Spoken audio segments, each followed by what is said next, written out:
Você já imaginou como seria se, no momento mais desesperador da sua vida, a pessoa que menos esperava fosse a única disposta a te ajudar? Fique até o final desta história e descubra como uma simples empregada doméstica virou a chave de um julgamento que abalou São Paulo. O Fórum Central João Mendes Júnior nunca havia presenciado tanto tumulto. Jornalistas se empurravam nos corredores, câmeras piscavam incessantemente e o murmúrio da multidão ecoava pelas paredes centenárias do tribunal. No centro de toda essa confusão estava Eduardo Almeida, um dos empresários mais poderosos do setor imobiliário brasileiro, sentado no banco dos réus com o rosto pálido e as mãos trêmulas. As acusações eram devastadoras: fraude fiscal milionária e lavagem de dinheiro através de suas empresas. Durante meses, a mídia havia especulado sobre o império construído por Eduardo, questionando a origem de sua fortuna e os métodos questionáveis que supostamente utilizava para expandir seus negócios. Agora, finalmente, ele enfrentaria a justiça. Ao seu lado, Dr. Rafael Pereira, seu advogado de confiança há mais de uma década, folheava nervosamente uma pilha de documentos. O homem que sempre fora sinônimo de segurança e competência, agora exibia sinais claros de desespero. Suas mãos suavam enquanto lia e relia as evidências que havia descoberto na noite anterior. Evidências que mudavam completamente o rumo do caso. Doutor, está tudo bem? Eduardo sussurrou, notando o comportamento estranho de seu defensor. Rafael ergueu os olhos, e Eduardo viu algo que jamais esperara ver no rosto do advogado. Medo. Não apenas preocupação profissional, mas terror genuíno. Eduardo, eu não posso continuar com este caso, Rafael murmurou, sua voz quase inaudível em meio ao burburinho do tribunal. Como assim não pode continuar? Eduardo sentiu seu mundo desabar. Rafael, você é meu advogado há anos. Conhece cada detalhe dos meus negócios. Exatamente por isso que não posso continuar, Rafael respondeu, guardando rapidamente os documentos em sua pasta. Descobri coisas que não posso defender em consciência. O promotor Tiago Moreira observava a conversa sussurrante entre réu e advogado com um sorriso satisfeito. Ele sabia que havia construído um caso sólido, mas ver o próprio defensor abandonar o cliente era melhor do que suas expectativas mais otimistas. Quando o juiz Vicente Barbosa entrou na sala, todos se levantaram em respeitoso silêncio. O magistrado, conhecido por sua rigidez e imparcialidade, observou a movimentação incomum na mesa da defesa. Dr. Rafael, o senhor está pronto para apresentar sua defesa? Perguntou o juiz, ajustando os óculos. Rafael se levantou lentamente, o rosto vermelho de constrangimento. Meritíssimo, solicito minha retirada do caso por motivos éticos que não posso revelar neste momento. Um silêncio mortal tomou conta do tribunal. Eduardo sentiu-se como se tivesse levado um soco no estômago. Camila, sua esposa, que estava sentada na primeira fileira de espectadores, levou a mão à boca para abafar um grito de desespero. Doutor Rafael, Eduardo se levantou, sua voz ecoando pela sala. Você não pode me abandonar agora. Não assim, mas Rafael já estava recolhendo seus pertences, evitando olhar nos olhos do cliente que havia defendido por tantos anos. O murmúrio da plateia aumentou, transformando-se em um burburinho ensurdecedor. Flashes disparavam de todos os lados, imortalizando o momento da derrocada do Império Almeida. Foi então que uma voz feminina, clara e determinada, cortou o caos, como uma lâmina. Eu vou defendê-lo. Todos os olhares se voltaram para a fonte da declaração. No fundo da sala, uma jovem mulher de cerca de 28 anos se levantou. Ela vestia um uniforme azul marinho simples, com avental branco, o uniforme de uma empregada doméstica. Seus cabelos castanhos estavam presos em um coque discreto, e seus olhos castanhos brilhavam com uma determinação que contrastava completamente com sua aparência humilde. Ana Beatriz Santos caminhou pelo corredor central do tribunal com passos firmes, ignorando os olhares de incredulidade e os sussurros de escárnio que a seguiam.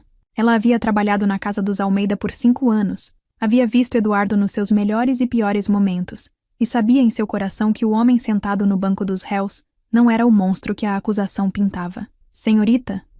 O juiz, Vicente, a interrompeu, sua voz carregada de surpresa e ceticismo. A senhora não pode simplesmente se voluntariar para defender um réu em um caso criminal. É necessário ter formação jurídica e estar inscrita na Ordem dos Advogados.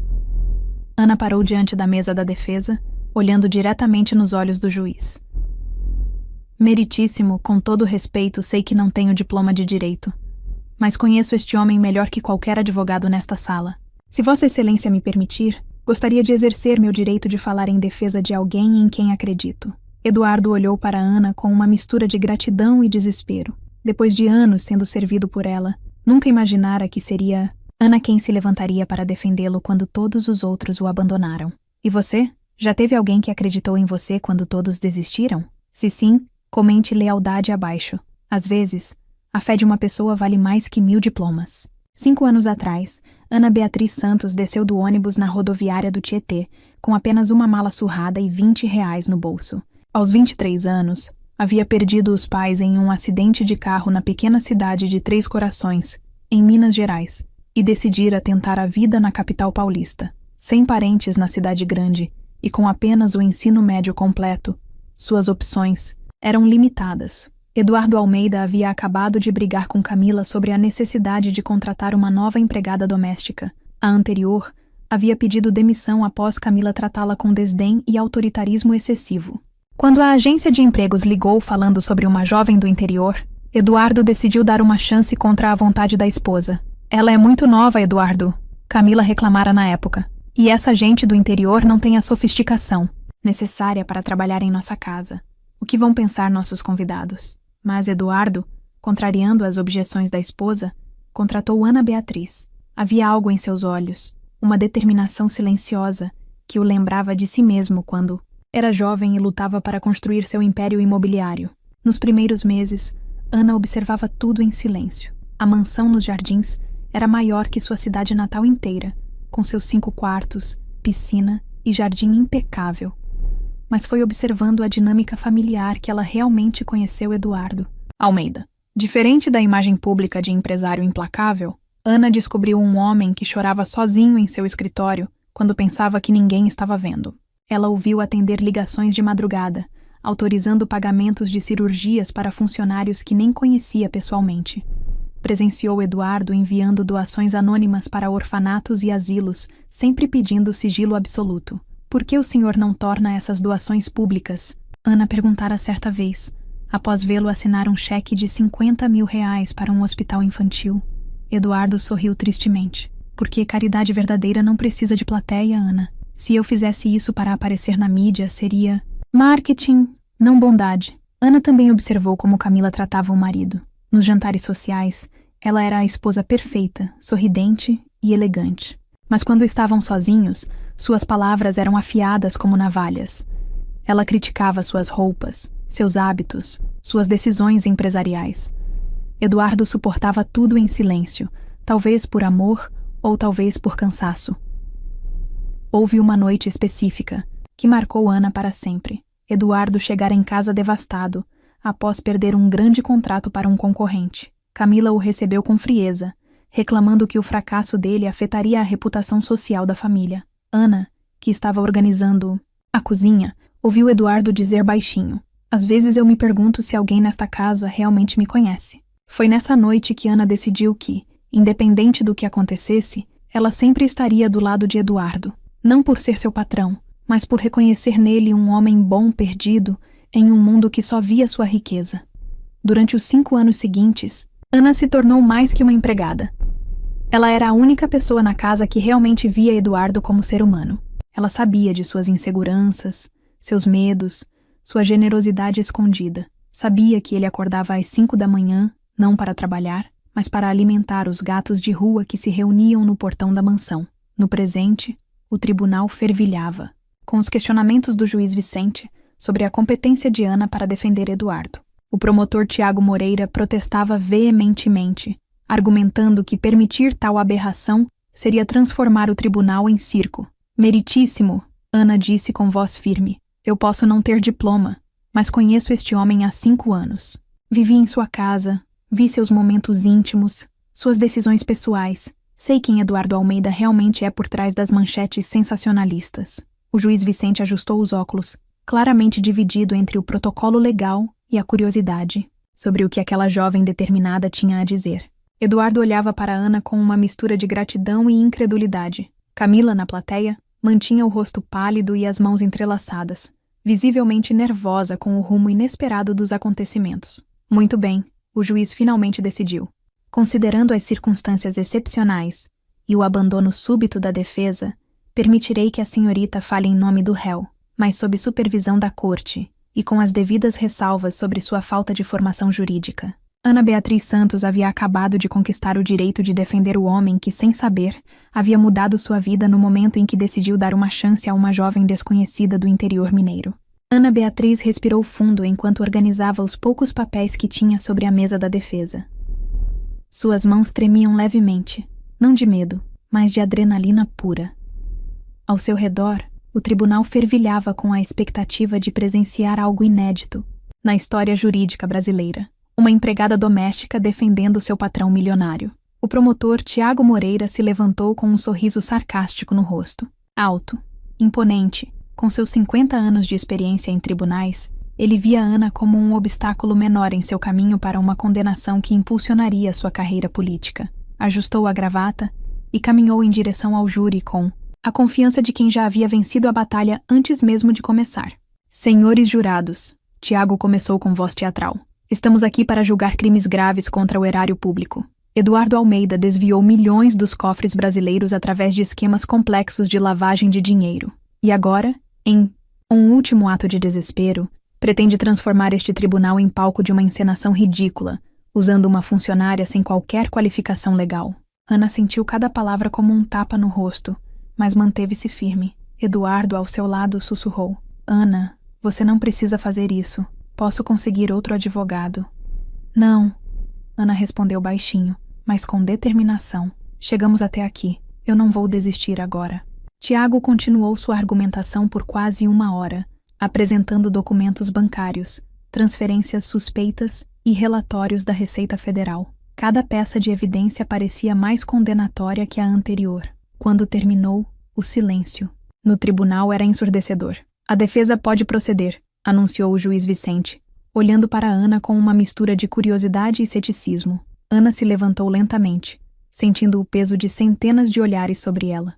Seus joelhos fraquejaram por um momento, mas ela se lembrou das palavras que Eduardo costumava dizer aos funcionários. Coragem não é a ausência do medo, é agir apesar dele. Senhores jurados, Ana começou, sua voz inicialmente trêmula, mas ganhando força a cada palavra. Eu sei que não sou advogada. Sei que não tenho diplomas pendurados na parede ou anos de experiência em tribunais, mas eu tenho algo que talvez seja mais valioso. Eu conheço Eduardo Almeida. Ela caminhou até uma pasta que havia trazido de casa e retirou uma pilha de documentos cuidadosamente organizados. O promotor falou sobre transferências de dinheiro. Vou mostrar para vocês o que essas transferências realmente representam. Ana ergueu o primeiro documento. Esta transferência de R$100 mil que aparece como suspeita nos autos foi para pagar a cirurgia cardíaca do Sr. José, porteiro de um dos prédios do Sr. Eduardo há 20 anos. José não tinha plano de saúde e ia morrer esperando pelo SUS. Murmúrios começaram a surgir na plateia. Ana continuou, sua confiança crescendo a cada revelação. Esta outra transferência de R$200 mil foi para reformar completamente a creche do bairro Capão Redondo, onde estudam filhos de funcionários das obras do Sr. Eduardo.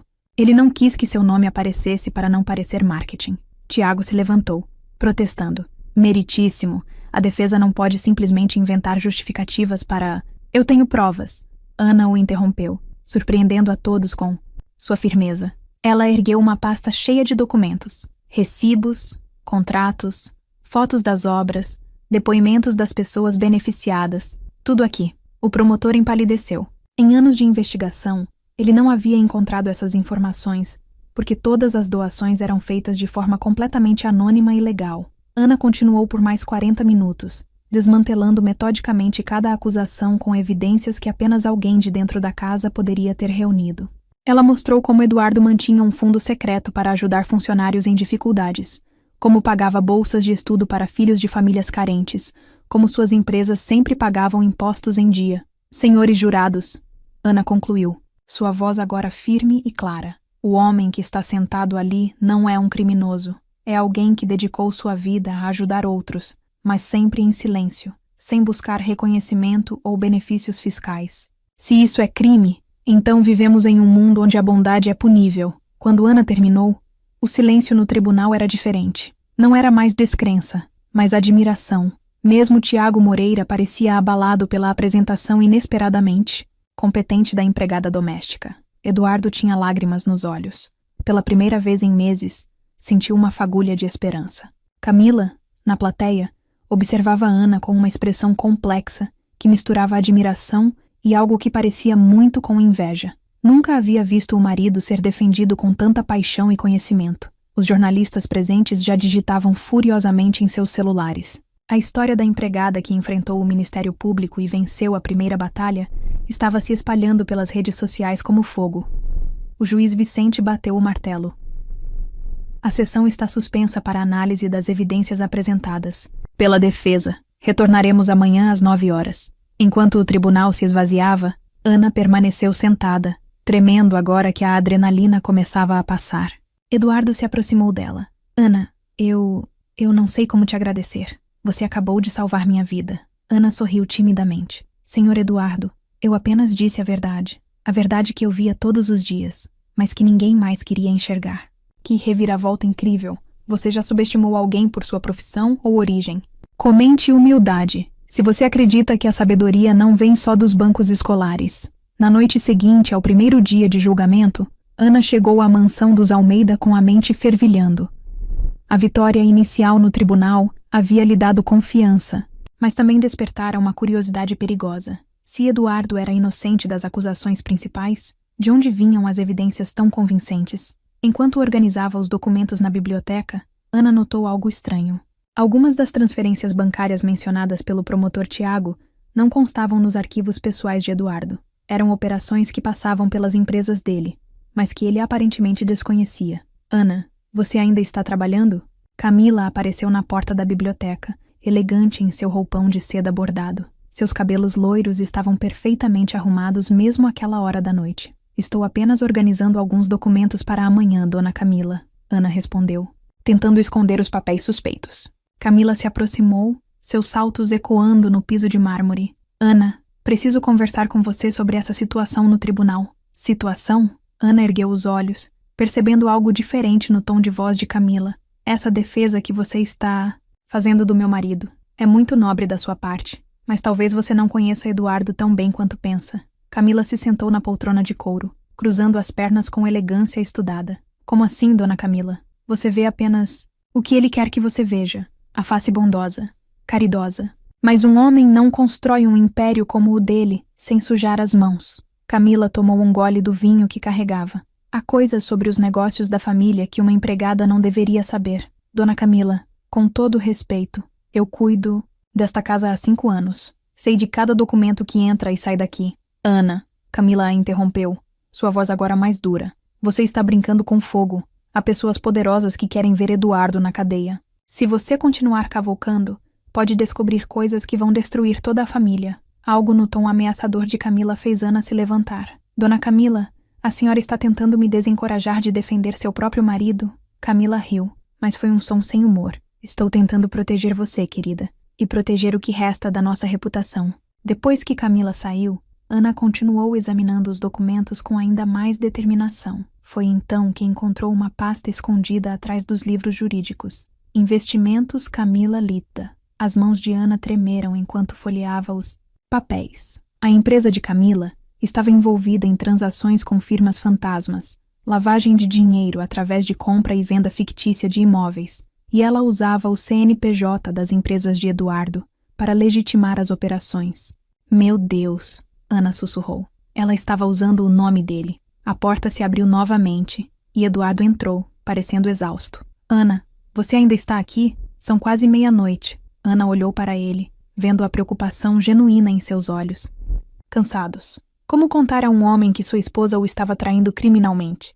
Senhor Eduardo, preciso perguntar uma coisa. O senhor conhece uma empresa chamada Investimentos Camila? Eduardo franziu a testa. Nunca ouvi falar. Por quê? Ana estendeu os documentos para ele. Porque está aqui, e ela tem usado suas empresas para lavagem de dinheiro. Eduardo pegou os papéis com mãos trêmulas. À medida que lia, sua expressão mudava de confusão para choque, e finalmente para uma dor profunda. Isso não pode estar certo, ele murmurou. Camila não faria isso. Senhor Eduardo, sinto muito. Todos os documentos estão aqui. As datas coincidem com as transações que o promotor está usando contra o senhor. Eduardo se deixou cair na poltrona. 20 anos de casamento e eu não sabia de nada. O que o senhor vai fazer? Eduardo ficou em silêncio por vários minutos. Não sei. Se eu denunciar Camila, ela vai presa. Se não denunciar, eu vou preso no lugar dela. Senhor. Eduardo, o senhor não pode se sacrificar por alguém que o traiu desta forma. Mas é minha esposa, Ana. Como posso destruir a pessoa que amo? Ana sentiu seu coração se partir. Às vezes, amar alguém significa não permitir que essa pessoa continue destruindo a si mesma e aos outros. Eduardo assentiu lentamente, mas Ana via a luta interna em seus olhos. A decisão mudaria não apenas o rumo do julgamento, mas o destino de toda a família Almeida. O quarto dia de julgamento amanheceu tenso. Ana havia passado a noite organizando as evidências sobre a empresa secreta de Camila, mas Eduardo havia implorado para que ela não expusesse a esposa. Ana sabia que não havia outra saída. No tribunal, Camila estava sentada na primeira fileira, vestindo um elegante conjunto azul marinho. Ela acenou discretamente para Ana, como se fossem velhas amigas. O promotor Tiago havia trazido reforços. Meritíssimo, temos evidências irrefutáveis de que Eduardo Almeida coordenou um esquema milionário de lavagem de dinheiro. Ele apresentou extratos bancários detalhados, mostrando transferências que somavam 50 milhões de reais através de empresas offshore. Ana observava Eduardo, que havia aceitado ser condenado por crimes da esposa. Quando chegou sua vez de falar, ela se levantou com uma pasta nova. Senhores jurados, Ana começou. O promotor tem razão. 50 milhões foram lavados através das empresas Almeida, mas Eduardo não foi o responsável. Um murmúrio percorreu o tribunal. Ana abriu a pasta e retirou os documentos da empresa secreta. Descobri uma empresa paralela, registrada em nome de Camila Almeida, que usava o CNPJ das empresas de Eduardo para legitimar operações ilegais. Objeção! Tiago gritou. A defesa não pode inventar empresas fantasmas. Não estou inventando. Ana respondeu, entregando cópias dos documentos ao juiz. Tenho contratos, extratos, comprovantes. Tudo da Investimentos Camila Lita. Camila havia empalidecido completamente. Ana continuou desmantelando cada acusação com evidências que apenas alguém de dentro da casa poderia ter reunido. Eduardo Almeida foi vítima, não criminoso. Sua própria esposa usou sua confiança para construir um esquema paralelo de lavagem de dinheiro. Isso é mentira! Camila se levantou subitamente. Ana, como você ousa inventar essas calúnias? Então me explique como consegui documentos da sua empresa secreta? Ana respondeu calmamente. Camila parou, percebendo que havia confirmado implicitamente a existência da empresa. Durante 5 anos, organizei esta casa. Conheci cada arquivo, cada segredo. Camila manipulou documentos das empresas do marido, criou contratos falsos e usou a reputação dele para seus esquemas. Eduardo olhava para a esposa incrédulo. Camila, diga que não é verdade. O promotor folheava os documentos apresentados por Ana. Se forem válidos, mudam completamente a investigação. Camila! Eduardo se levantou. Me diga a verdade. Por um longo momento, Camila ficou em silêncio. Então desabou. Eu não queria que chegasse a isso. Só queria ter controle sobre nossa vida financeira. Você nunca me incluía nas decisões importantes. Então decidiu cometer crimes em meu nome? Eu tinha tudo sob controle até essa investigação começar. Camila apontou para Ana com ódio. E agora essa empregada arruinou tudo. O juiz observava a confissão espontânea. Senhora Almeida, está admitindo envolvimento nas atividades descritas? Camila percebeu tarde demais o que havia feito. Ana sentiu tristeza e alívio. A verdade havia vindo à tona, mas o preço seria alto. Meritíssimo, Ana disse respeitosamente. Solicito que Eduardo Almeida seja inocentado e que a investigação seja redirecionada. O promotor, atordoado, assentiu relutantemente. Baseado nas evidências e na confissão espontânea, o Ministério Público retira as acusações contra Eduardo Almeida. Camila foi escoltada chorando. Eduardo permaneceu devastado pela traição, mas aliviado pela absolvição. Ana havia vencido, mas não se sentia vitoriosa. Salvara um homem inocente, mas destruíra uma família. Uau, que decisão difícil, Ana. Teve que tomar. Você já precisou escolher entre a verdade e proteger alguém que ama? Comente coragem se você faria o mesmo que ela. 3 meses após o julgamento, Ana estava no jardim da mansão, mas agora como moradora, não empregada. Eduardo havia transformado um quarto de hóspedes em seu novo lar enquanto ela estudava. Camila foi condenada a 8 anos por lavagem de dinheiro. Eduardo, devastado, solicitou o divórcio, mas prometeu apoiá-la na reabilitação. Ana. Eduardo se aproximou com cartas das universidades. Chegaram as respostas. Várias faculdades de direito haviam oferecido bolsas integrais. A jovem que defendera um milionário sem formação jurídica se tornara símbolo nacional de determinação. Aceita na USP, PUC, Mackenzie, Eduardo lia com orgulho. Ana abriu a carta da USP. Bolsa integral aprovada. Você merece isso. Eduardo sorriu. Vou financiar seu escritório quando se formar. Que tal escritório Ana Beatriz Santos, defensora dos injustiçados? Tenho uma condição, Ana disse. Quero que contrate mais 5 pessoas da minha comunidade em 3 Corações. Que tal 10? Eduardo não hesitou. Ana dividiu os meses seguintes entre estudos e ajudar Eduardo a reestruturar os negócios. Descobriu talento natural para organização e gestão. A imprensa continuava interessada em sua história, mas Ana recusava a maioria dos convites. Não quero ser famosa. Quero ser útil. Eduardo criou uma fundação em nome de Ana para ajudar jovens carentes no ensino superior. No primeiro dia, na USP, um colega a abordou. Você é minha heroína. Venho de família pobre e sua história me inspirou. Ana descobriu que havia inspirado muitos estudantes de origem humilde, tornando-se naturalmente mentora. Sempre pensei que te salvei quando te contratei, Eduardo disse numa noite. Agora percebo que foi você quem me salvou. Nós nos salvamos mutuamente. Ana corrigiu. Ana se formou como melhor aluna da turma. Eduardo estava na primeira fileira com 10 funcionários de 3 Corações celebrando. Hoje, celebramos a prova de que a justiça verdadeira não vem apenas dos códigos, mas do coração humano, Ana disse em seu discurso de formatura. O escritório Ana Beatriz Santos foi inaugurado especializado em defender pessoas de baixa renda. Camila enviou uma carta da prisão. Admiro sua coragem. Você fez o que era certo. Espero me redimir um dia.